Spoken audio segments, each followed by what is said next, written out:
How to remove a language from keyboard on iPhone. To get started, first of all go to your iPhone home screen. Now, from the home screen open Settings. Scroll down a little bit and look for the option General. Tap on it. Here you can manage your overall setup and preferences for iPhone, such as software updates, device language, CarPlay, and many more. Now, scroll down and find the option Language.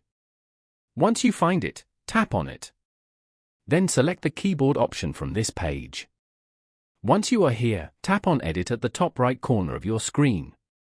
Here, you can see the list of languages are in editable format.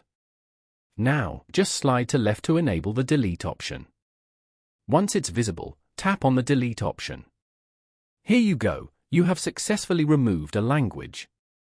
After that, tap on Done at the top right corner.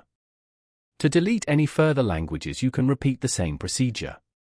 So by following these simple steps, you can easily remove a language from keyboard on iPhone.